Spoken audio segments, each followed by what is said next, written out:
الحمد لله نحمده ونستعينه ونستغفره ونعوذ بالله من شرور أنفسنا ومن سيئات أعمالنا من يهده الله فلا مضل له ومن يضلل فلا هادي له وأشهد أن لا إله إلا الله وحده لا شريك له وأشهد أن محمدا عبده ورسوله أما بعد فإن خير الحديث كتاب الله وخير الهدي هدي محمد صلى الله عليه وسلم وشر الأمور محدثاتها وكل محدثة بدعة وكل بدعة ضلالة وكل ضلالة في النار.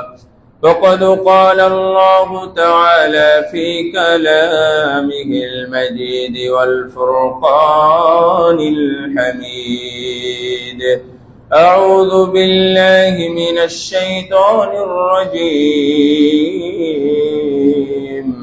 بسم الله الرحمن الرحيم. يا أيها الذين آمنوا قوا أنفسكم وأهليكم نارا وقودها الناس والحجارة عليها ملائكة غلاظ شداد لا يعصون الله ما أمرهم ويفعلون ما يؤمرون.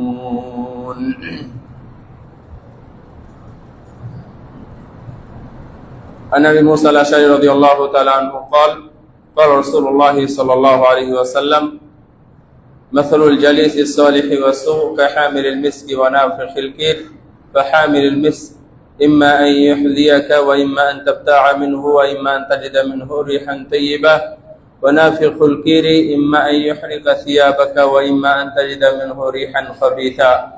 ورواه مسلم. وعن أبي هريرة رضي الله تعالى عنه قال: قال رسول الله صلى الله عليه وسلم: كل مولود يولد على الفطرة فأبواه أن يهودانه أو ينصرانه أو يمجسانه كمثل البهيمة تنتج البهيمة هل ترى فيها جدعة. رواه البخاري. প্রশংসা মহান রব্বুল আলামিনের জন্য, যার অশেষ মহিমায় অশেষ মেহেরবানিতে আমরা আজকে জুমার সালাতে মসজিদে একত্রিত হতে পেরেছি। আল্লাহ দরবারে শুকরিয়া দান জানাই, আলহামদুলিল্লাহ। দরুদ ও শান্তির ধারা বর্ষিত হোক বিশ্ব মানবতার মুক্তির দিশারি আমাদের প্রিয় নবী মুহাম্মদ রাসূলুল্লাহ সাল্লাল্লাহু আলাইহি ওয়াসাল্লামের প্রতি। আমরা সবাই আদর্শ মানুষ নিজে হতেও চাই, সন্তানদের বানাতে চাই, আদর্শ সমাজ চাই, আদর্শ পরিবার চাই এবং আদর্শ রাষ্ট্র চাই। কিন্তু আমরা মুখে যতটুকু বলি, আমরা কাজে ততটুকু বাস্তবায়ন করি না। যখন সন্তান গর্ভে থাকে তখন থেকে শুরু হয়, আলেম ওলামাদের সাথে সাক্ষাৎ হলে আমরা খুব আবেগেই বলে ফেলি, আমার অনাগত সন্তানের জন্য দোয়া করবেন। আমার ইচ্ছা আছে সন্তানকে আমি আগে আলিফ বাতা শেখাবো, আলেম বানাবো, দ্বীনের খাদেম তৈরি করব, দোয়া করবেন। যখন হয় তখনও আমরা দেখি আলেম ওলামাদের কাছেই ঘুরে, আলেমদের সাথে পরামর্শ করে আকিকা দেয়, নাম রাখে, সবই হয়। 4-5 বছর পর্যন্ত পরামর্শ চলতে থাকে। 6 বছর বয়সে গিয়ে পরামর্শ ছাড়াই একদিকে গিয়ে কোনো প্রতিষ্ঠানে সন্তানকে ভর্তি করাই।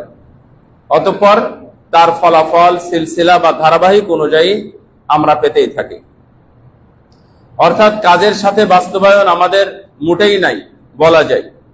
আমরা যদি 100 জন মুসলিমের 70 জন মুসলিম আলেম ওলামাদের কাছে পরামর্শ চেয়েই থাকি, তাহলে এই 70 জনের মধ্যে 50 জনই তার বাস্তবতা দেখায় না, মাত্র 20 জন দেখায়। আর বাকি 30% মানুষ আলেমদের সাথে পরামর্শের প্রয়োজন বোধই করে না। কেউ আকিকা দেয়, কেউ দেয় না। ট্র্যাডিশন অনুযায়ী তাদের পারিবারিক রীতিনীতি যেটা আছে যেভাবে আছে যখন যাকে যেভাবে আকিকা দিতে হয়, যেভাবে ডেকে ঢাক ঢোল ঘন্টা বাজিয়ে মানুষকে ডেকে যেগুলো করে ওগুলোই করে। বাকি 70% মানুষের মধ্যে 2 ভাগ হয়ে যায়।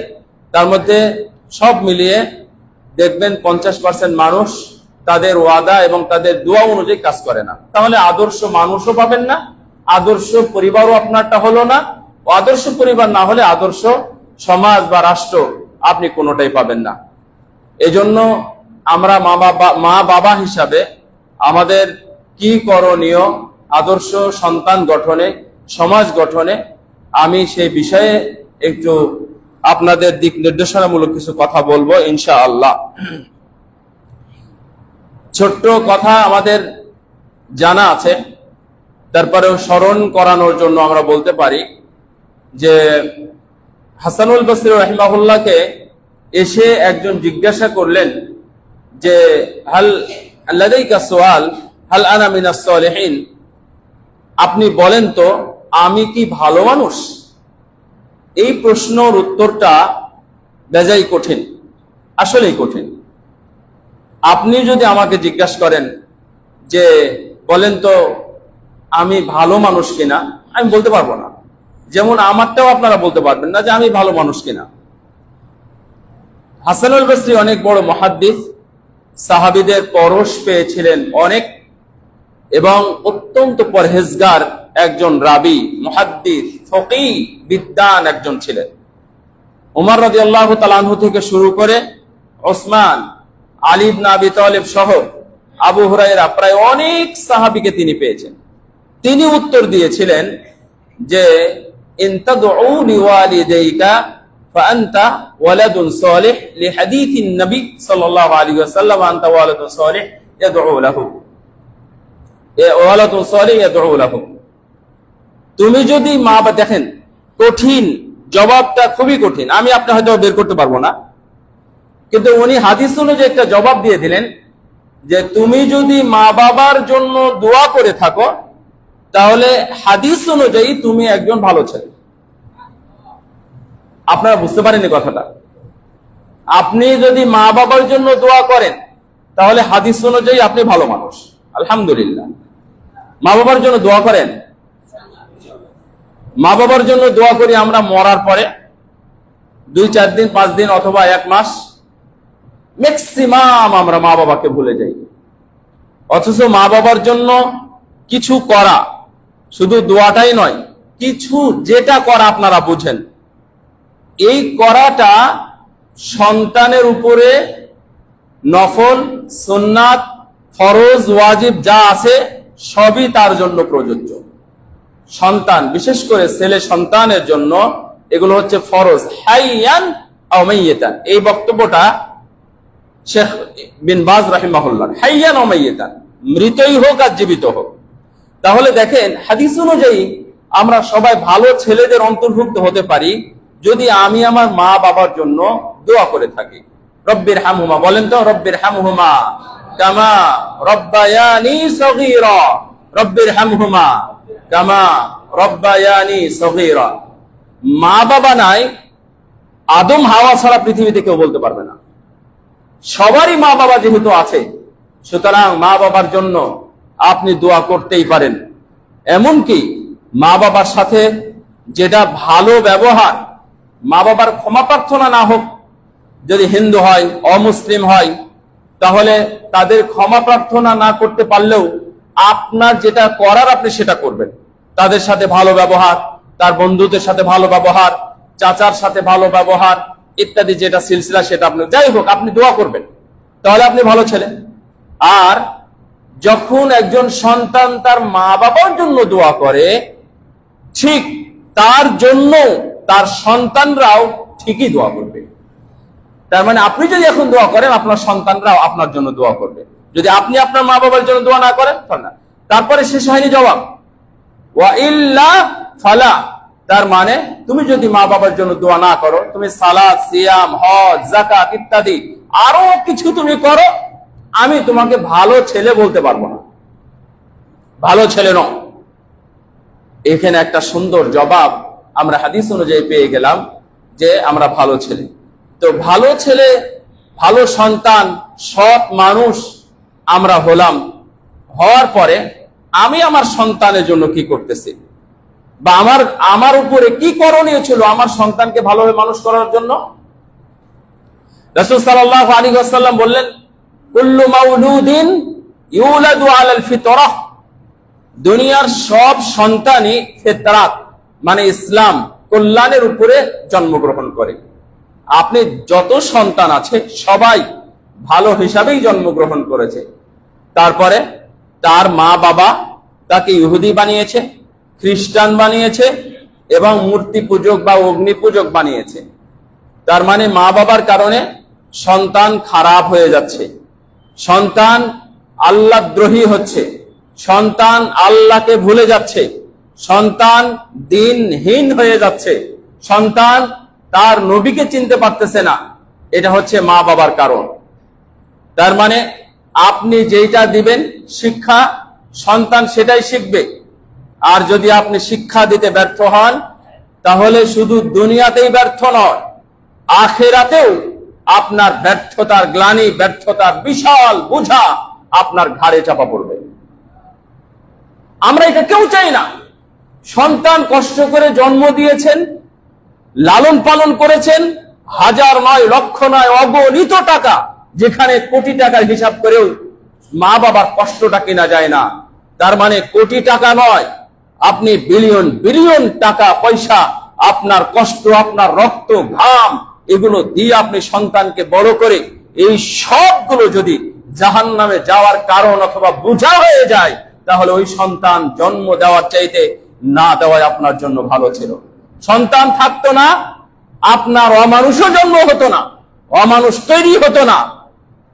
তাহলে কিয়ামতের দিন অন্তত সন্তানের কারণে জবাবদিহি বা মুখোমুখি হতে হতো না। তার মানে সন্তান যেহেতু জন্ম দিয়েছেন, আপনি বাবা হয়েছেন, সন্তানকে আদর্শ হিসাবে আদর্শ সন্তান করে দুনিয়াতে রেখে তারপরে মৃত্যুর প্রস্তুতি গ্রহণ করেন। যদি না করেন, দুনিয়াতে আপনার ভয়াবহতা আছে, আপনি মুখোমুখি হবেন। আর দুনিয়াতে হন আর না হন, আপনি আখিরাতে অবশ্যই আপনাকে হতেই হবে, কারণ আপনি আপনার সন্তানকে ভালো কিছু আপনি শিক্ষা দিতে পারেননি। এই জন্যই সন্তান জন্ম দেওয়াটাই শুধু আপনার সার নয়। কুল্লু মাউলুদিন ইউলাদু আলাল ফিতরা, ফিতরা এক নাম্বার অর্থ হলো, স্বাভাবিক অর্থ হলো স্বভাব, মানে ভালো। স্বভাব মানে হচ্ছে ইসলাম, কল্যাণ, এর উপরে জন্মগ্রহণ করেছে একজন আপনার সন্তানকে। আপনার ঘরের সন্তান, আপনি যাকে জন্ম দিয়েছেন বা আপনার ঘরে যে জন্ম হয়েছে, সেই সন্তানকে যদি আপনি জঙ্গলে রেখে আসেন, তাহলে ও মানুষের ভাষা না শিখে পশু পাখির ইশারার ভাষা শিখবে। ও যদি কোনো আরব দেশে যায়, সন্তান ভূমিষ্ঠ হয়েছে বাংলাদেশে, মা বাবা বাঙালি, এই সন্তানকে যদি আপনি কোন আরব দেশে আরব মানুষের কাছে রেখে আসেন, তাহলে ও কখনো আমি, তুমি, আপনি এগুলো না শিখে আনা, আন্তা, হুয়া এগুলো শিখবে। ও আরবি শিখবে, পুরোটাই আরবি শিখবে। যদি আপনি কোন ইংরেজ পরিবারে রেখে আসেন, তাহলে ইংরেজি শিখবে। তার মানে আপনি নিজেই প্রমাণ, আপনি নিজেই বুঝতে পারতেছেন যে আপনার সন্তান জন্মের সময় ঠিক ছিল। আপনার কারণে হয়তোবা খুনি হয়েছে, আপনার কারণে হয়তোবা সন্ত্রাসী হয়েছে, আপনার কারণে হয়তোবা মদখোর, জুয়াখোর, অথবা বিড়ি সিগারেট খোর, অথবা বেনামাজি বেঈমান হয়েছে, তাওহীদ মুক্ত হয়েছে, সুন্নাহর আদর্শে এসে চলাফেরা করে না, বেদাতি হয়েছে, অথবা শিরকের আড্ডাখানায় গেছে। মা বাবার জন্য যথেষ্ট যথেষ্ট কারণ রয়েছে। কামাসালিল বাহিমা, একটা বাছুরের দিকে তাকাও, একটা ছাগলের বাচ্চার দিকে তাকাও, ওর কি কানকাটা জন্ম হয়? যখন জন্ম হয় তখন কি কানকাটা থাকে? থাকে না। এটা একটু কমে গেছে এখন, আগের সময় খুব বেশি ছিল। ভয় করলো, পড়ে যাচ্ছে, কাঁপতেছে, অসুখ হয়েছে, ভালো হচ্ছে না, কান কেটে রক্ত বের করে রক্তটা কলার পাতায় বা কোনো কিছু দিয়ে ওকে খাওয়াই দাও, ভালো হয়ে যাবে। এই শিরকি একটা কায়দা আকীদা ছিল। আর এই কান কাটা হয়েছে মানুষের কারণে, জন্মের কারণে নয়। সন্তানও ভালোভাবে হয়েছিল, অস্ত্র ধরেছে, গুলি করেছে, ওটা হয়তো বা আপনার কিছু সহযোগিতা ছিল, না হলে সমাজের সহযোগিতা ছিল, বন্ধুদের সহযোগিতা ছিল, শাসকদের সহযোগিতা ছিল। এই জন্যই এই পর্যায়ে চলে গেছে। আপনারা খেয়াল রাখবেন, যদি মা বাবা আদর্শ সন্তানের মা বাবা হতে চান, তাহলে এখন থেকে আপনাকে খেয়াল রাখতে হবে। রাসূল সাল্লাল্লাহু আলাইহি ওয়াসাল্লাম বলেন, মানুষ যখন মারা যায় সব আমল, আজকে সালাতে এসেছেন, হেঁটে হেঁটে এসেছেন, আসার সময় দান করেছেন, যাওয়ার সময় দান করবেন, তারপরে ভালো কাজ করেছেন, মানুষকে সহযোগিতা করেছেন, তারপরে মানুষের সাথে ভালো কথা বলেছেন, দাওয়াতি কাজ করেছেন, আজকে কোরআন তেলাওয়াত করেছেন, সূরা কাহাফ পড়েছেন, ইত্যাদি যত কল্যাণকর কাজ আছে। আর আজকে যদি আপনার নিঃশ্বাসটা বন্ধ হয়ে যায়, তাহলে আপনার এই সমস্ত আমল বন্ধ হয়ে যাবে। কিন্তু রাসূল সাল্লাল্লাহু আলাইহি ওয়াসাল্লাম বলছেন তারপরেও 3টা আমল মানুষের জারি থাকবে। এটা আমাদের জানা কথাগুলো আমি আপনাদেরকে আবার রিপিট করতেছি, যেন আমরা একটু ব্যবস্থা নিই আমাদের সন্তানের জন্য। তার মধ্যে সাদাকা জারিয়া, যেটা আমাদের জানা আছে, এই যে মসজিদ, এই যে মাদ্রাসা, এতিমখানা, ফ্যানগুলো আপনার টাকায় কিনা আছে, ঘুরতেছে মাথার উপরে, স্বাচ্ছন্দ্যে সুন্দরভাবে আপনি সালাত আদায় করতেছেন, নেকি পাচ্ছে যিনি মুসল্লি, এই মুসল্লির সমান নেকি পাচ্ছেন যিনি ফ্যান দিয়েছেন। এই ফ্যানের টাকা যিনি দিয়েছেন তার খাতাতেও, তার নেকির খাতাতে সমান নেকি এখন পর্যন্ত লেখা হচ্ছে। সুবহানাল্লাহ। আপনি যে টাইলস দিয়েছেন, যে টাইলসের উপরে সেজদা দিচ্ছেন, আপনার টাকায় কেনা টাইলসে যারা যারা দিয়েছেন, তারা যারা দিয়েছেন, যিনি সেজদা দিচ্ছেন, সেজদা দিয়ে যতটুকু নেকি অর্জন করছেন, যিনি দিয়েছেন তিনিও সেজদা না দিয়ে ততটুকু নেকি অর্জন করতেছেন।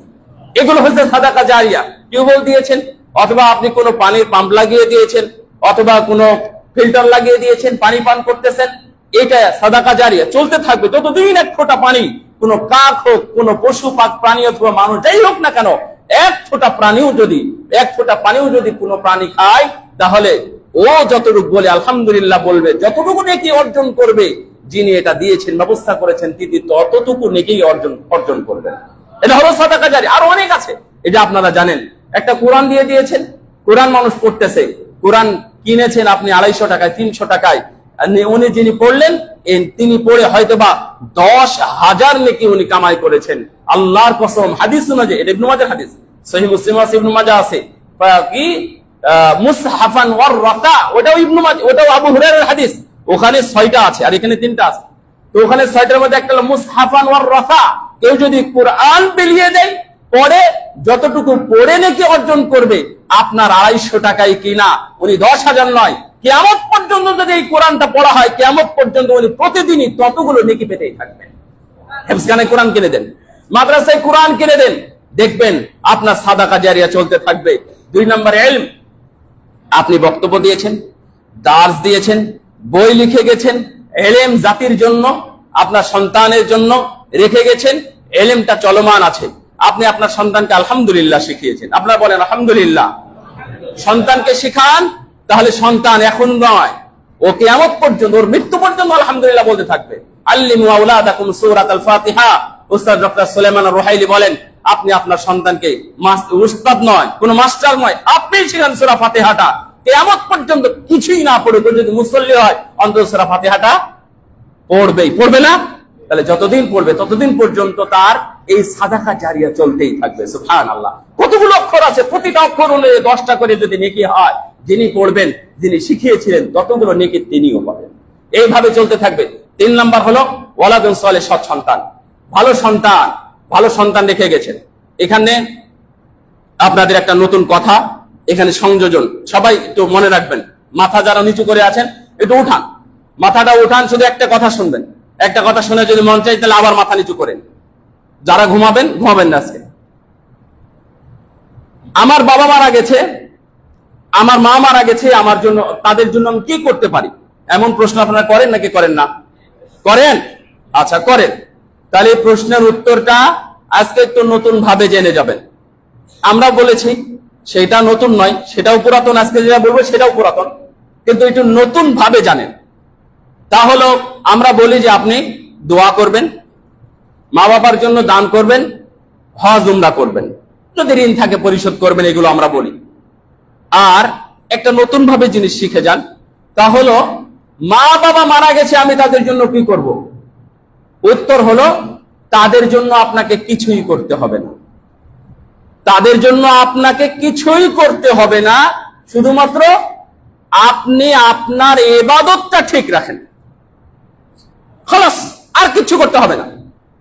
আপনি মসজিদ তৈরি করে দিবেন, বা মায়ের নামে, বাবার নামে, সালাত পড়বেন না। এই মসজিদ কি মা বাবার মুক্তিতে কাজে লাগবে? কাজে লাগবে না। আপনার প্রতিটা ওয়াক্ত সালাত না আদায় না করাটা আপনার মায়ের কবরে শাস্তির কারণ। আপনি কোরআন তেলাওয়াত করবেন না জিন্দেগিতেও, আপনি পুরো বাংলাদেশে কোরআন কপি করে ছাপিয়ে আপনি ছড়িয়ে দিবেন, আপনি কোরআন তেলাওয়াত করবেন না, আপনার তেমন কোনো কাজ নাই। সুতরাং আগে নিজেরটা করবেন, করার পরে এগুলো করবেন।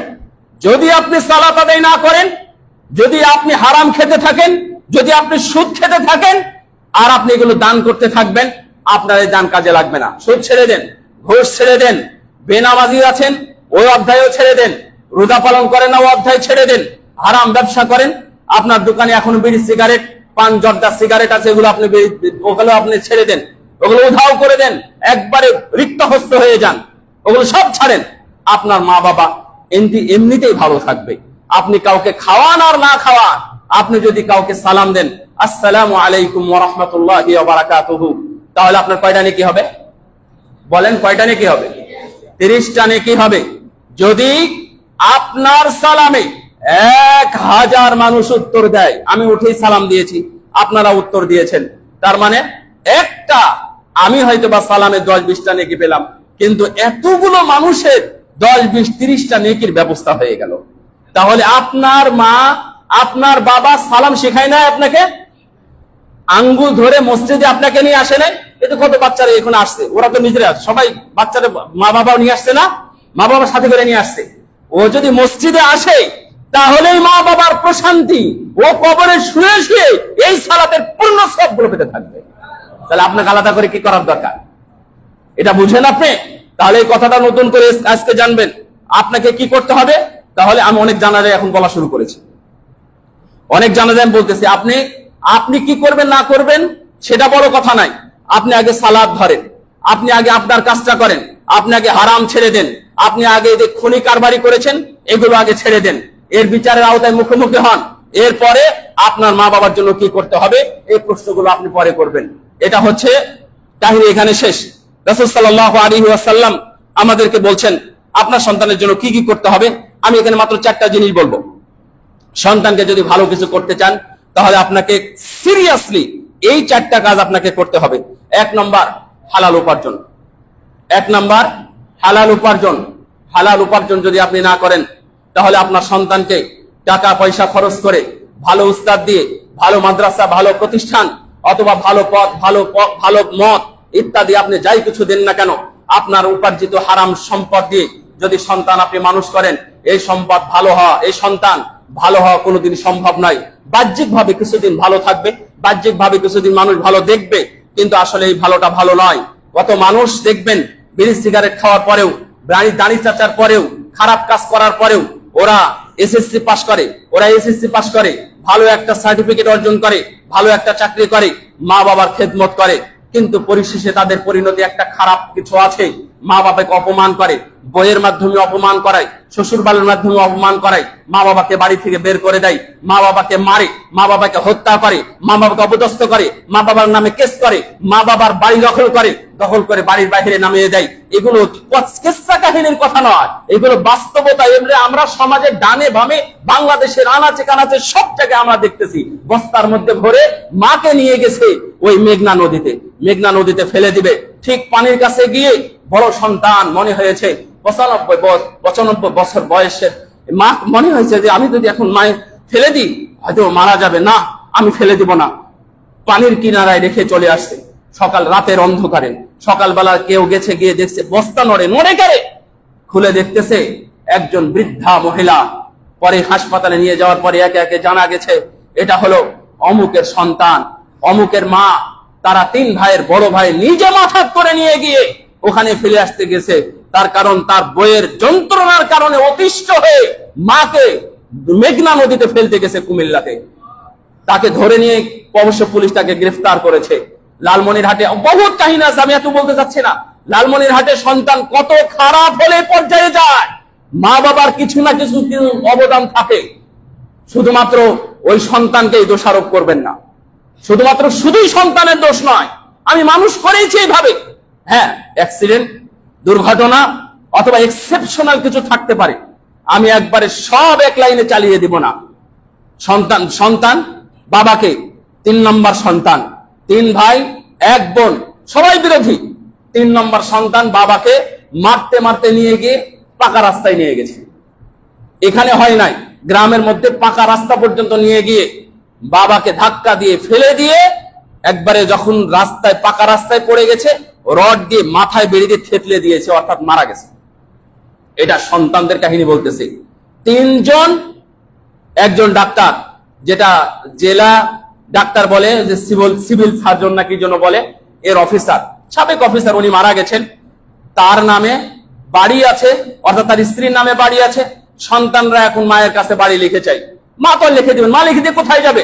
শেষ পর্যন্ত 3 সন্তান এবং অর্থাৎ ছেলে মেয়ে মিলে সাংবাদিক সম্মেলন করে মাকে বের করে দিয়েছে। পরে জেলা অফিস থেকে, ওরা কি বলে, ডিসি অফিস থেকে গিয়ে মাকে ঘরে তুলেছে, সাংবাদিক সম্মেলন করেছে প্রকাশ্যে। আপনারা এগুলো পাবেন, সবগুলো আছে, এগুলো প্রকাশ্যে আছে বিভিন্ন মিডিয়ার মধ্যে, social media, electric media, print media, সবগুলোতে আছে, খুঁজলে পাবেন। এগুলো কেন? আপনার উপার্জন যদি হালাল না হয় তাহলে একদিন এটা ফিরে আসবে, আপনি মহা বিপদে পড়ে যাবেন। ইমাম বুখারী রাহিমাহুল্লাহ, ওনার বাবা মৃত্যুর আগে ইমাম বুখারীর মাকে, মুহাম্মদ বিন ইসমাইলের মাকে বলে গেছেন, মা আলামু আহাদু দিনারিন মিনাল হারামি আও মিন শিবহি আও মিন শুবহা। আমার জানা মতে আমার ইনকামের মধ্যে, আমার উপার্জিত ধন সম্পদের মধ্যে একটা দিনার, একটা দিরহাম বা একটা টাকাও হারাম নাই। আমি যা উপার্জন করেছি সবই হালাল। সুতরাং এই টাকা দিয়ে তুমি মুহাম্মদকে পড়াশোনা করিও, এতেই তার বরকত হবে। এই জন্য ইমাম বুখারীর জীবনে খুঁজে পাবেন না উনি কোথাও জায়গির খেয়েছেন কিনা, কারো বাড়িতে উনি খেতে যান নাই, যখন খাবার পান নাই না খেয়ে থেকেছেন।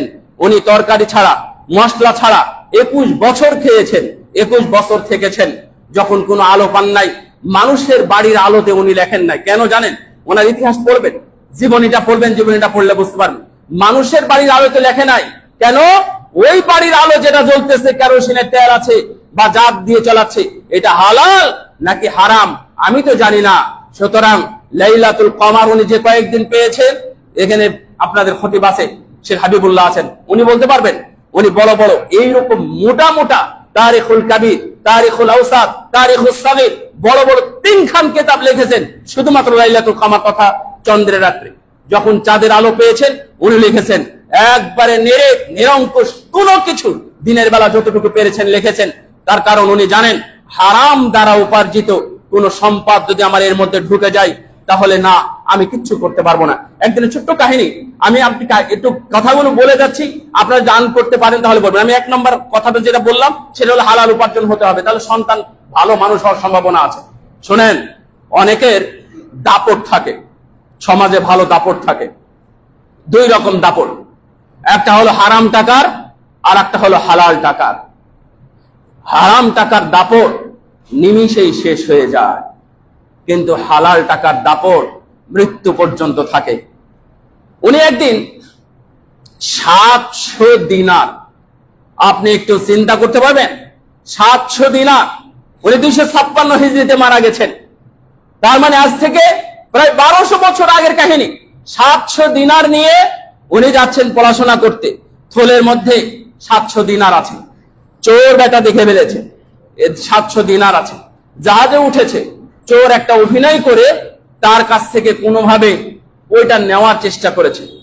তো হঠাৎ করে যখন মাঝ নদীতে গেছে, সাগরের মধ্যে গেছে, তখন বলছে আমার একটা টাকার ব্যাগ হারিয়ে গিয়েছে, তার মধ্যে 700 দিনার আছে, যদি আপনাদের কারো কাছে থাকে তাহলে দিয়ে দেন।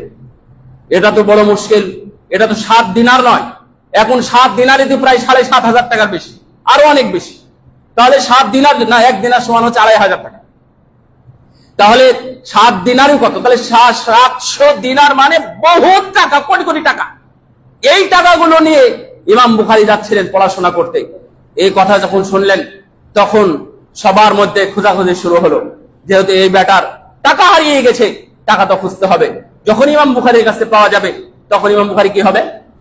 মালিক হবে না চোর হবে? চোর হয়ে যাবে। ইমাম বুখারী লক্ষ লক্ষ হাদিস 6.5 লক্ষ, প্রায় 7 লক্ষ হাদিস উনি আর্ন করেছেন, উনি কালেকশন করেছেন, মুখস্থ করেছেন, রাবি যাচাই বাছাই করেছেন। ঠিক এই সময় উনাকে যদি চোর সাজানো হয়, তাহলে তো উনি 7.5 লক্ষ হাদিস উনি হারিয়ে ফেলবেন। উনি মাঝখানে এক বুদ্ধি করে ফেলেছেন। এই বুদ্ধিটা কেউ দেখতেও পায় নাই, কেউ ধরতেও পারে নাই। খোঁজাখুঁজি শুরু হলো। শেষ পর্যন্ত ইমাম বুখারীর কাছে বলল, ইনার কাছেও থাকতে পারে, আমাকে ইনাকে সন্দেহ হচ্ছে, ইনার কাছে ভালো করে খুঁজেন। অনেক খুঁজলো, কিন্তু পাওয়া গেল না। শেষ পর্যন্ত ওই চোর বেটাকে চোর হিসাবে সাব্যস্ত করে তাকেই শাস্তির আওতায় আনা হলো, তাকে পিটন দেওয়া হলো। জিজ্ঞাসা করলো চোর, পরবর্তীতে লুকিয়ে লুকিয়ে এসে বলতেছে, আচ্ছা তোমার কাছে যে 700 দিনার দেখেছিলাম, এটা কোথায় গেল? তো বেটা চোর, তুমি আমাকে 700 দিনারের বিনিময়ে আমাকে চোর সাজা? তুমি জানো আমি 7 লক্ষ হাদিস মুখস্থ করেছি। এই 7 লক্ষ হাদিস 700 দিনারের বিনিময়ে আমি চোর সাজবো? আমার কাছ থেকে কেউ হাদিস নেবে না। বেটা, আমি 700 দিনারই পানির মধ্যে ফেলে দিয়েছি। সুবহানাল্লাহ। আপনি চিন্তা করতে পারেন, হালাল এবং হারামের সংমিশ্রণ। ইমাম আহমদ বিন হাম্বলের জীবনীতে যদি আপনি দেখতে পান, যদি দেখেন জীবনীতে, কোনোদিন আপনি পাবেন না তারা হালাল হারামের সাথে কোনো আপোষ করেছেন কিনা। রাসূল সাল্লাল্লাহু আলাইহি ওয়াসাল্লামের সাহাবী আবু বকর রাদিয়াল্লাহু তাআলা আনহু একদিন খাবার খেয়ে ফেলেছেন। খাওয়ার পরে তেমন কোনো সমস্যা হয় না, না জানতে যদি খেয়ে ফেলে। তারপরে যখন আয়েশা রাদিয়াল্লাহু আনহা বলছেন, যখন গোলাম জায়েদ বলল, আপনি যে খাবার খেয়েছেন এটা তো আমার কেহানা, গণকি করতাম ওই জাহেলি যুগে, সেই টাকা পাওনা ছিল, ওই খাবার এখানে দিয়ে গেছে, আপনি সেটাই খেলেন, কি বলো? আয়েশা রাদিয়াল্লাহু আনহা বলছেন, আব্বা এইভাবে গলার মধ্যে হাত ঢুকিয়ে দিয়ে ওয়াক ওয়াক করে বমি করে ফেলে দিলেন, যে না, ওই গণকি করা খাবার যেন আমার পেটের মধ্যে না থাকে, এই বলে উনি সবগুলো ফেলে দিলেন। হালাল হারাম এইভাবে বেঁচেছে। আপনার 1 নম্বর গুণ হলো, আপনার অবশ্যই উপার্জন হালাল হতে হবে। হারাম উপার্জন আল্লাহর কসম নিয়েন না। আপনার বিশাল বড় মুদির দোকান, এই মুদির দোকানে আপনি রেখেছেন মাত্র 300 টাকা। গত জুম্মায় আমি যেখানে খুতবা দিয়েছি, ওখানে এক জায়গাতে বসে থেকে চা খেয়েছি। চা খাওয়ার পরে দেখলাম মাশাআল্লাহ ভালো মানুষ, তো দেখছি একবার সামনে সিগারেট। গত জুম্মার কাহিনী বলতেছে। তা আমি বললাম যে আমি এগুলো সব কিনে নিব, আপনি আমাকে দেন। আর আমার সাথে আরেকজন ছিল, আরেকজন খতিব ছিল। বুঝি এগুলো কিনে কি করবেন? না, আমি কিনে নেবো, দেন। শর্ত হলো যা আছে আমি সবই কিনে নিব, এরপরে আপনি বিক্রি করতে পারবেন না। তো বলছে যে আমি এরপরে ঠিক আছে, আমি বিক্রি করব না, এটাই আমার শেষ, আমি আর বিক্রি করবো না, আপনাকে কিনতে হবে না। আমি বললাম যে না, আপনি যেহেতু বললেন যে আমি আর বিক্রি করবো না এরপরে, তাহলে আমি এই ক্রেতা আমাকে দিয়ে দেন। আলহামদুলিল্লাহ, আমি সবগুলো কিনে নিয়েছি। মেলা অনেকগুলো ছিল, পলিথিন বড় ভর্তি প্যাকেট হয়ে গেল, আমি সবগুলো দেন। ও সে আমার সামনে ওয়াদা করেছে, আমি আর জীবনে কখনো বিড়ি সিগারেট বিক্রি করবো না। আলহামদুলিল্লাহ, আপনারা হাজি হয়েছেন, আপনারা মুসল্লি হয়েছেন, আপনারা ভালো মুসল্লি, আপনারা ইমানদার, রাতের সালাত আদায় করেন, আপনি ভালো সুন্দর দাড়ি রেখেছেন, সিগারেট খান না, কিন্তু সিগারেট বিক্রি করেন। সিগারেট বিক্রির জন্য আপনি ঘর ভাড়া দেন, দাড়ি কাটার জন্য আপনি ঘর ভাড়া দিয়েছেন, তাহলে আপনিও হারাম খোর, আপনিও হারাম খান। এই হারাম খেয়ে সন্তানকে আপনি ভালো মানুষ করতে পারবেন না ভাই। আপনার গোড়া থেকে শুরু করতে হবে। এত দারিদ্রতা ভয় পাবেন না, এত দারিদ্রতার ভয় পাবেন না। ইন্নামা ইউরিদু শাইতানু আন ইউকিয়া বাইনাকুমুল আদাওয়াতা ওয়াল ফাকরা। আল্লাহু ইউরিদু, আল্লাহ রাব্বুল আলামিন চান তোমাদেরকে ধনী বানাতে, আর শয়তান চাই তোমাদেরকে গরীব বানাতে। মানে শয়তান তোমাদেরকে স্মরণ করিয়ে দেয় যে তোমরা গরীব হয়ে যাবা। তো শয়তানের ধোঁকাতে নিয়ে আসে। মানে বলে সিগারেট যদি না থাকে তাহলে বিক্রি হবে কেমনে? আমি এখানে বসে নাম লিখে এবং স্থান সহ লোকেশন সহ আমি আপনাকে দেব। অন্তত আমি 50টা দোকানের নাম বলবো যারা সিগারেট বিক্রি করে দেওয়ার পরে তাদের বিক্রি 1 টাকাও কমে নাই। বাড়ি দোতলা ছিল, তারা 3 তলা করেছে বিড়ি সিগারেট বিক্রি বন্ধ করার পরে। আলহামদুলিল্লাহ। আর আপনারা হালাল হারাম বাঁচতে গিয়ে এত প্রশ্ন আপনাদের আশ্চর্য হয়ে আমি, কত মানুষ বিভিন্ন ভাবে সুদ খায়। আরে সুদ থেকে তো আমরা এমনিতেই বাঁচতে পারি না। আমাদের পোশাকের দিকে তাকালেই আমাদের মনে হয় এটা সুদের টাকায় তারা ব্যবসা করতেছে, আমরা কিনে নিচ্ছি, এটা আমরা নিরুপায়, আমাদের কিচ্ছু করার নাই। পায়ের স্যান্ডেল না হলেও চলে, সে স্যান্ডেলটা পর্যন্ত তারা সুদের টাকায় ব্যবসা করে। তারা সিকিউরিটি নিয়েছে, সিকিউরিটির নামে নতুন ব্যবসা শুরু হয়েছে। এই সিকিউরিটি কেন নেই? এর উত্তর কোন শরীয়ত, কোন শারীরিক বিজ্ঞানী আজ পর্যন্ত বাংলাদেশে দিতে পারে নাই। সিকিউরিটি নিয়ে তারা খাচ্ছে। এটা কত? 10 লাখ টাকা সুদ। তোমার বাপতি টাকা নাকি এটা? তোমার টাকা তাহলে বিল্ডিং তৈরি করো, কিসের সিকিউরিটি? এগুলো হারাম। তুমি হাজি হও আর গাজী হও, এটা চলবে না। এটা হারাম তো হারামি, কেউ এটাকে হালাল করতে পারবে না। আশ্চর্য শুরু হয়েছে, একটা বিল্ডিং শুরু করে দিয়েছে, সিকিউরিটি 10 লাখ টাকা। একটু ঘরের দাম 10 লাখ টাকা। তোমার টাকা আছে তৈরি করো, নয় টাকা নাই তৈরি করো না, দরকার নেই। তোমাকে হারাম খেতে বলেছে কে?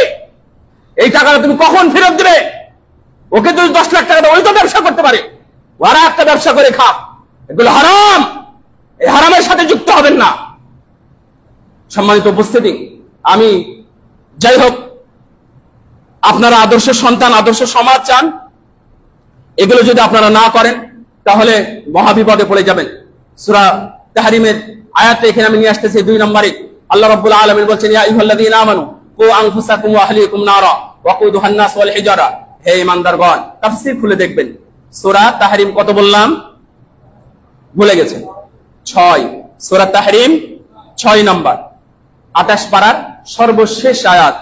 দয়া করে আপনার যদি মনে হয় বা যদি টাইম থাকে তাহলে এই তাফসীরটা একটু দেখবেন, কি লেখা আছে এখানে। চমৎকার কথা লেখা আছে, একেবারে সংক্ষেপ, বিস্তারিত না। ওখানে মুফাসসিরগণ বলছেন, আল্লিমু আওলাদাকুম ওয়া আদ্দিবু ওয়া আল্লিমুল ইতাআহ।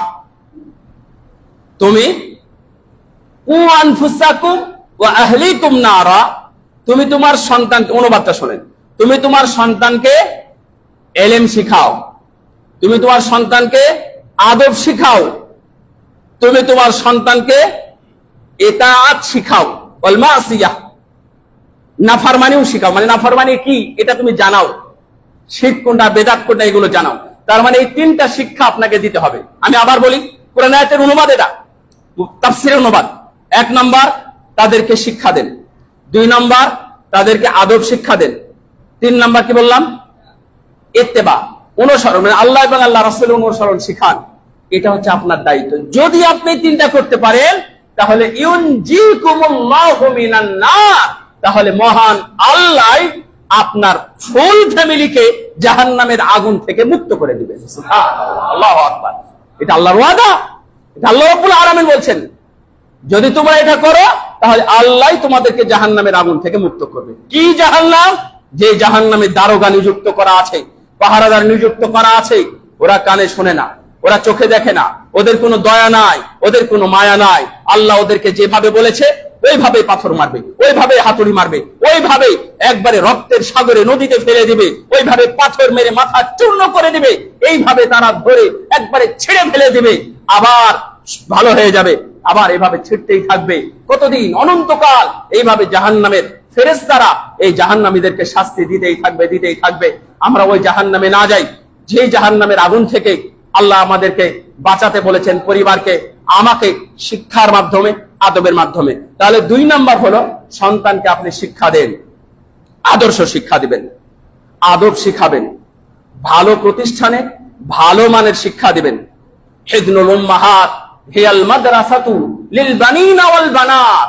মনে রাখবেন, এই মা বাবাই হচ্ছে সন্তানের জন্য সবচেয়ে বড় বিদ্যাপীঠ, সবচেয়ে বড় প্রতিষ্ঠান, সবচেয়ে বড় বুয়েট, সবচেয়ে বড় ইউনিভার্সিটি, সবই হচ্ছে মায়ের কোল।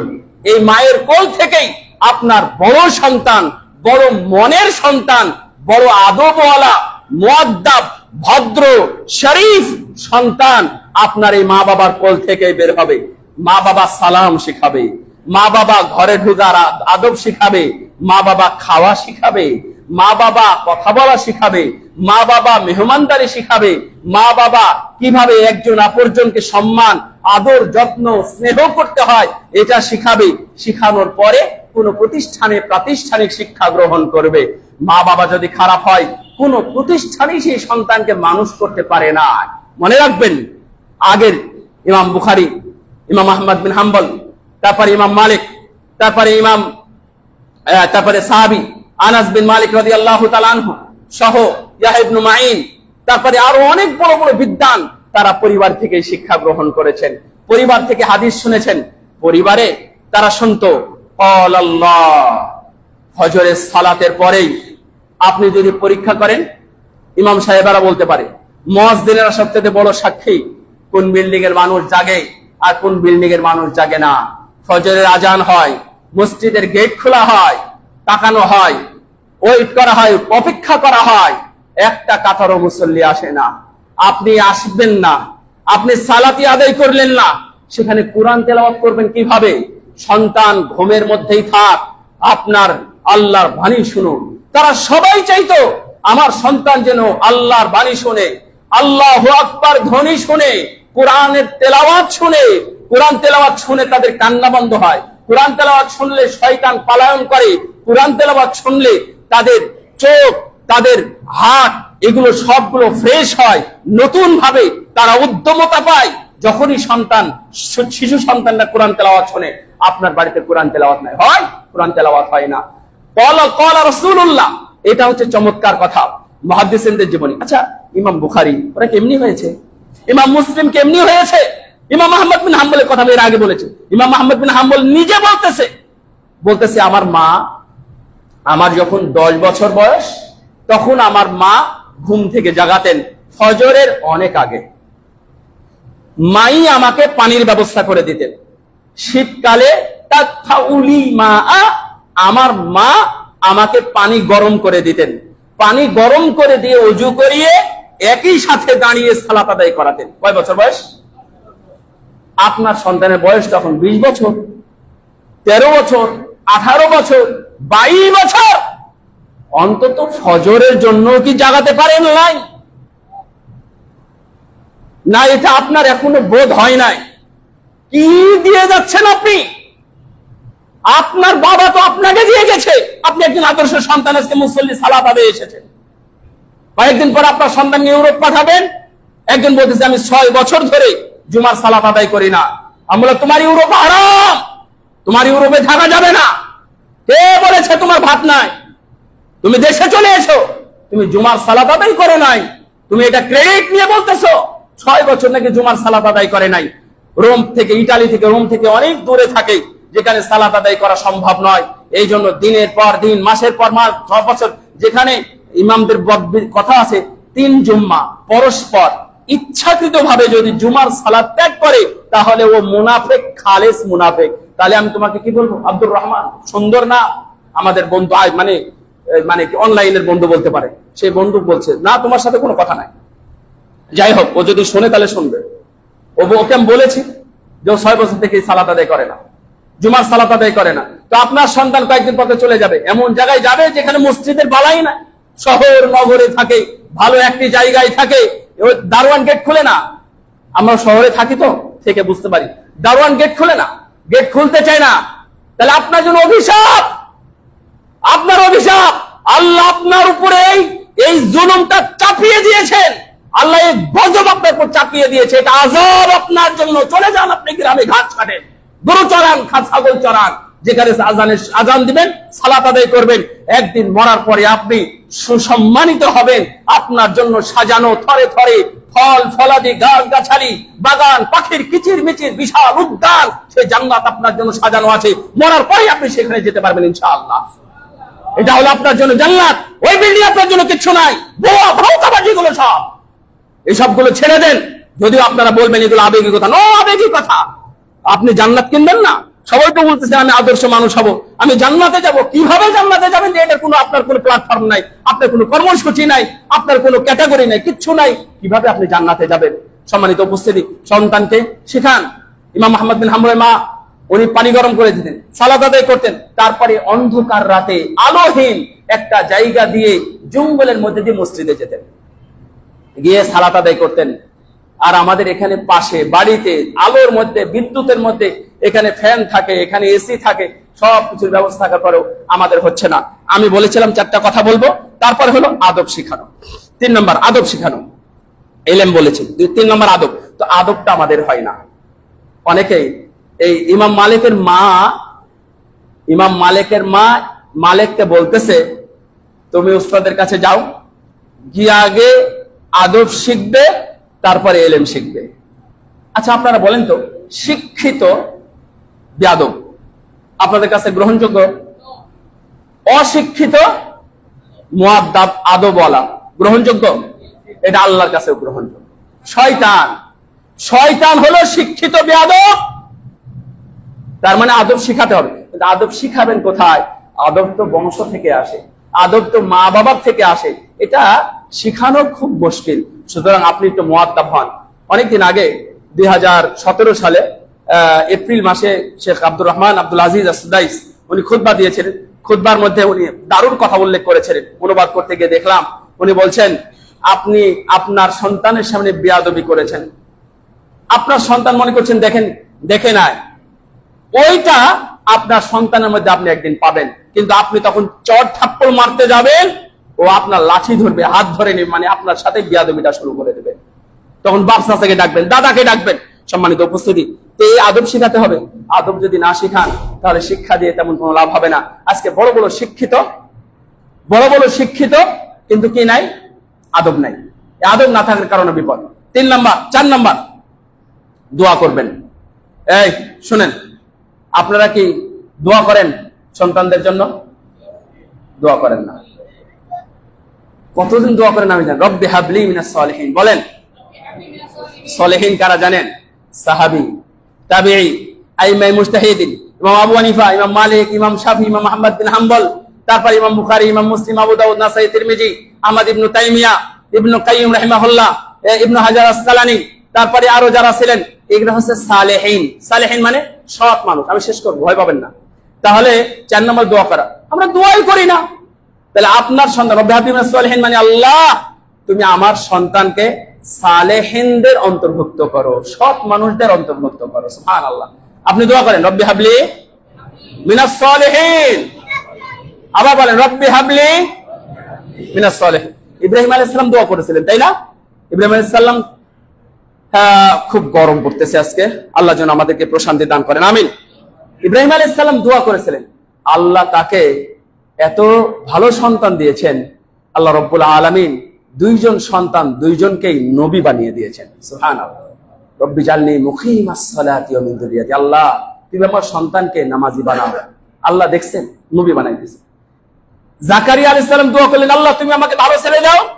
দোয়া কবুল হলো তো হলোই, আল্লাহ নবী বানিয়ে পাঠালেন।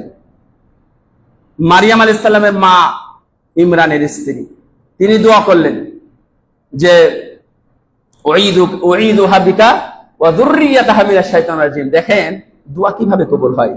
সুবহানাল্লাহ। বললেন যে আল্লাহ তুমি আমার সন্তান এবং তার সন্তান, মানে আমার সন্তান কে? মারিয়াম। আমার সন্তান মারিয়ামকে এবং মারিয়ামের সন্তানকে আমি তোমার দরবারে আশ্রয় দিয়ে দিলাম। আশ্রয় চাচ্ছি, তাদের অকল্যাণ থেকে তুমি তাদের রক্ষা করো। সুবহানাল্লাহ। তার দোয়া আল্লাহ এভাবে কবুল করেছেন। হাদিসে আসছে পৃথিবীতে 2 জন সন্তান জন্মের সময় কান্নাকাটি করে নাই, সেই 2 জনকে ঈসা এবং তার মা, ঈসা আলাইহিস সালাম এবং তার মানে দোয়াটা খুবই ইফেক্টেবল, খুবই কাজে লাগে। বিদ্যুৎ আসছে? তাই আলহামদুলিল্লাহ। তো আপনারা সন্তানদের জন্য একটু বেশি করে দোয়া করবেন। একটা আমি করে আলেম ওলামাদের পাশে নিয়ে যাবেন। আমার এই 4টা পয়েন্ট ছিল। 1 নম্বর বললাম কি? হালাল। মনে থাকবে তো? কি চেষ্টা করবেন না? ইনশাআল্লাহ। আপনার এই গাড়ি বাড়িয়ে দিয়ে ভালো স্কুলে পড়িয়ে অমানুষ হলে ওই সন্তান আমার দরকার নাই, আমরা চাই না, চাই এরকম। তাহলে হালাল। 2 নম্বর কি বলেছি? শিক্ষা দেওয়া, আদর্শ। আমি এখানে পয়েন্ট লিখেছি, কিন্তু ওটা অত বলতে পারবো না। তারবিয়া শিক্ষা, ভালো উস্তাদের কাছে নিয়ে যাওয়া ইত্যাদি, এগুলো আছে, সবই আছে। মানে আপনি ভালো শিক্ষা যেটা মনে করেন সেটা দিবেন। তার মানে আলেমদের সাথে পরামর্শ করবেন, পরামর্শ করে তারপরে নিয়ে যাবেন। শিক্ষা দেওয়া। 3 নম্বর কি বলেছি? আদব শিক্ষা দেওয়া। এটা আমি এক্সট্রা কেন বলেছি? আদবটা খুবই গুরুত্বপূর্ণ, এই জন্য। 4 নম্বর হলো দোয়া করা। এটা আপনারা সম্পদের একটা উদাহরণ দিচ্ছি আমি ইনশাআল্লাহ কয়েক মিনিটের মধ্যে শেষ করে দেব। ছোট্ট কথাটা এখানে না বললে হবে না। সুলাইমান, মুকাতিল ইবনে সুলাইমান, উনি খলিফা মুতাসিমের কাছে গেলেন। যেই দিন উনার খলিফার খেলাফতের বায়াত হলো, সেই দিন গেলেন। তো যাওয়ার পরে খলিফা বলতেছেন, উনি হলেন বিখ্যাত তাবেঈ, বলছেন যে আমাকে কিছু নাসিহা করেন, উপদেশ দেন। তো মুকাতিল ইবনে সুলাইমান বিখ্যাত আলেম তাবেঈ এবং উনি রাবী, বলছেন যে আপনাকে আমি কি উপদেশ দিব, কি নসিহত করব? আমি যেটা চোখ দিয়ে দেখেছি সেই উপদেশ দিব নাকি যেটা শুনেছি সেটা বলবো? তখন বলছেন আপনি যেটা দেখেছেন চোখ দিয়ে সেটা দেন। তখন বলছে যে আমি দেখেছি, আমি একবার খুব সংক্ষেপে গল্পটা করে শেষ করে দিই। তো বলছে যে আমি দেখেছি উমর ইবনে আব্দুল আজিজ উনি 11টি সন্তান না 12টি সন্তান, না কতটা, 12টি সন্তান রেখে গেছিলেন, 11টা হবে, 11টা সন্তান রেখে গেলেন, ছেলে সন্তান। তাদের জন্য মরার সময় রেখে গেলেন 18 দিনার। কত দিনার বললাম? 18 দিনার। ওনার দাফন কাফনের খরচ হয়ে গেল 9 দিনার, থাকলো কত? 9টা। আর বাকি 9 দিনার 11 ভাইয়ের মধ্যে ভাগ করে দেওয়া হলো। তো ওনাকে জিজ্ঞাসা করলেন এ মুকাতিল, আপনি কি রেখে গেলেন সন্তানের জন্য? তখন উনি বলছেন আমি আমার সন্তানের জন্য তাকওয়া রেখে গেলাম, আর ওদের জন্য এই যদি তাকওয়া রেখে গেলাম, এই তাকওয়াটাই তাদের কল্যাণে আসবে। আমি পেয়েছি, সরি। তো উনি বলছেন যে আপনি কি রেখে গেলেন? তখন বল তারাকতু লাহুম তাকওয়াল্লাহ, আল্লাহর তাকওয়া রেখে গেলাম। ফা ইন কানু সালিহিনা ফাল্লাহু তাআলা ইয়াতাওয়াল্লাস সালিহিন, যদি তারা ভালো হয় তাহলে আল্লাহই তাদের দায়িত্ব নেবেন। সুবহানাল্লাহ। আর যদি আরেকজন হলেন যে আব্দুল মালিকের সন্তান, আব্দুল মালিকের সন্তান ওনারা রেখে গেছিলেন প্রতিটা, হিশাম ইবনে আব্দুল মালিক তারও 11 জন সন্তান ছিল, প্রতি সন্তানের জন্য রেখেছিলেন 1 মিলিয়ন দিনার। তার মানে 1 মিলিয়ন মানে 10 লক্ষ। এটা সবার জন্য না, একজনের জন্য 10 লক্ষ দিনার রেখে গিয়েছিলেন। তখন উনি বলতেছেন যে লাকাদ রাআইতু ফি ইয়াউমিন ওয়াহিদিন আহাদু আবনাই উমর ইবনে আব্দুল আজিজ ইয়াতাসাদ্দাকু বিমিয়াতি ফারসিন লিল জিহাদ ফি সাবিলিল্লাহ, আমি একদিন দেখেছি জিহাদের ময়দানে তাদের সন্তান উমর ইবনে আব্দুল আজিজের সন্তান প্রত্যেকেই 100 করে ঘোড়া আল্লাহর রাস্তায় দান করতেছে। সুবহানাল্লাহ। 1 দিনারও তারা ভাগে পায় নাই, তাই না? তাকওয়া রেখে গেছিলেন, আল্লাহ তাদের দায়িত্ব নিয়ে 100 ঘোড়া দান করার ব্যবস্থা করেছেন। ওয়া আহাদু আবনাই হিশাম ইয়াতাসাওয়ালু ফিল আসওয়াক, আর দেখলাম যে হিশাম ইবনে আব্দুল মালিকের সন্তান 11টা সন্তান ওদের ঘাড়ে বস্তা নিয়ে ঘুরে বেড়াচ্ছে। বস্তা কখন নিয়ে ঘুরে বেড়ায়? ভিক্ষা করার সময় বা কামলা দেওয়ার সময় বস্তা নিয়ে ঘুরে, অর্থাৎ উনি বুঝাইছেন যে ভিক্ষা করতে। সুতরাং সম্পদের অহংকারী হবেন না, সন্তানের দিকে সম্পদের দিকে তাকাবেন না। রাআইতু ইয়াজরি ওয়ারা আল মালি ফাল মালু তারিকুহু ওয়া রাআইতু আন-নাসা ইয়াবনিল কুসুরা ওয়াল কবরু মাসকানুহু, বিশাল বড় বড় বিল্ডিং তৈরি করে রেখে দিয়েছে, কবরে যা পড়ে আছে। গত সপ্তাহে ভদ্রলোক মারা গেল, উনি জার্মানির প্রবাসী মানুষ, তার মানে উনি হয়তো লক্ষ কোটি টাকার মালিক, হঠাৎ বিদ্যুৎ স্পৃষ্ট হয়ে কাকে খেতে দিতেছিল? কবুতরকে খেতে দিতে গিয়ে আমাদের এক দিনই ভাই, আমি খারাপ বলছি না, আল্লাহ যেন তারপর রহম করে, আল্লাহ যেন তাকে জান্নাতবাসী করে, আমি বলতে চাচ্ছি যে কোনো সময় আপনার এই দুর্ঘটনা, যে কোনো সময় মৃত্যুর খবর চলে আসতে পারে। আপনি এত সম্পদের দিকে না নিয়ে তাকওয়ার দিকে যান, তাকওয়ার উপরে সন্তানদেরকে রেখে যান, ইনশাআল্লাহ দেখবেন আপনার বাড়িতে 4 ইমামের মধ্যে ভালো মানুষ জন্ম হবে। 4 ইমামের মধ্যে সবচেয়ে দরিদ্র ছিলেন কে জানেন? কে? আহমদ বিন হাম্বল। 4 ইমামের মধ্যে সবচেয়ে ভিতরের পরহেজগারিতা আমরা জানি না, কিন্তু আমরা উপরেরটা যেটা জানি, 4 ইমামের মধ্যে সবচেয়ে বেশি পরহেজগার হলেন ইমাম আহমদ বিন হাম্বল। 4 ইমামের মধ্যে সবচেয়ে বেশি হাদিস মুখস্থ ছিল কার? ইমাম আহমদ বিন হাম্বলের। 4 ইমামের মধ্যে সবচেয়ে এখন বেশি স্মরণ করা হয় যাকে, তিনি হলেন ইমাম আহমদ বিন হাম্বল রাহিমাহুল্লাহ। উনি 3 দিন 5 দিন 7 দিন ধরে পর্যন্ত খেতে পান নাই, এবং পুরো বাগদাদের পুরো দেশের আলেম একদিকে, উনি হলেন একদিকে। একটু মানুষের তো ইতস্তবোধ থাকে না, সবাই তো এখন একদিক হয়ে গেল, আমি এখন কি করি? না, আমিও এক দলে যোগ হয়ে যাই, সরকারি দলের লোক হয়ে যাই। ইমাম আহমদ বিন হাম্বল হন না, বুঝতে পারলেন? একাই ছিলেন উনি এক পথে, আর আল্লাহ একাই, একটাই আল্লাহ, একজন ব্যক্তিকে আল্লাহ সঠিক রেখেছিলেন, আলহামদুলিল্লাহ। ইনি হলেন ইমাম আহলি সুন্নাহ ওয়াল জামাআহ। আল্লাহ তাকে এত সম্মান এবং মর্যাদা দিয়েছেন। এই ধরনের অনেক অধ্যায় আছে।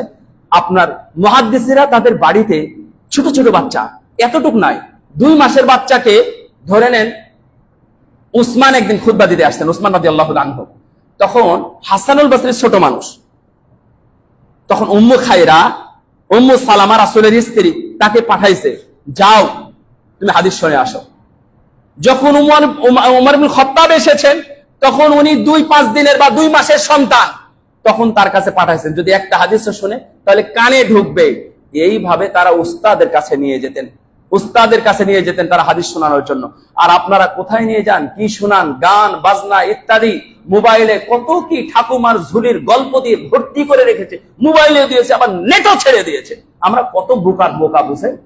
আল্লাহ যেন আমাদের এই সন্তানগুলোকে আল্লাহ রক্ষা করেন। আমার আল্লাহর কাছে দোয়া করি, আল্লাহ তুমি আমাদেরকে এবং আমাদের সন্তানগুলোকে হেফাজত করো। আমাদের যে করণীয় আছে, এই করণীয়গুলো আমাদেরকে করার তুমি তৌফিক দান করো। আমাদের সন্তান জন্মের সময়, লালন পালনে, শিক্ষা দেওয়ার সময়, বিবাহ দেওয়ার সময়, মৃত্যুর সময়, মৃত্যুর পর সবকিছুতে আমাদের খেয়াল রাখতে হবে। অনেক আমরা দেখি মেয়েদেরকে আপনারা দিয়ে দেন বেদাতীদের এলাকায়, চাকরি আছে, টাকা আছে, পয়সা আছে, বিয়ে দিয়ে দাও। এটা আবার কোন ধরনের কথা হলো? এটা আপনারা খেয়াল করবেন না, বেদাতির কাছে দিয়ে দিবেন। এত বুদ্ধিমান মানুষ আপনি, কতদিন হলে বিয়ে হয়নি, আপনি একটা গরিব মানুষের কাছে বিয়ে দেন, তাতে কি হয়েছে? বেকারের কাছে বিয়ে দেন। আমার 3 বোনকে আমার আব্বা বিয়ে দিয়েছেন বেকারদের কাছে। আমার জানা মতে আমার শ্বশুর 6 মেয়েকে বিয়ে দিয়েছে, আমি সহ 6 জনই বেকার ছিল যখন বিয়ে দিয়েছে। আমিও বেকার, আমি ছাত্র অবস্থা বিয়ে করেছি। তো ওনাদের তো কোনো সমস্যা নাই, আপনি এত খুঁজতে যান কেন? ব্যাংকের চাকরি, কত টাকা বেতন, কি স্ট্যাটাস, কয় ভাই বোন, কি আছে না আছে, এগুলো দেখে কয় ওদের ননদ আছে কিনা, ওদের বিয়ে হয়েছে কিনা, এগুলো একবারে খারাপ। একান্নবর্তী পরিবার রাখেন, ভালো রাখেন, মা বাবার সাথে থাকুক, শ্বশুর শাশুড়ি থাকুক, ভালো থাকবে ইনশাআল্লাহ। আল্লাহ রাব্বুল আলামিন যেন আমাদের সবাইকে সন্তানগুলোর আদর্শ সন্তান বানানোর তৌফিক দান করেন। আমিন। ওয়া আখির দাওয়ানা আলহামদুলিল্লাহি রাব্বিল আলামিন।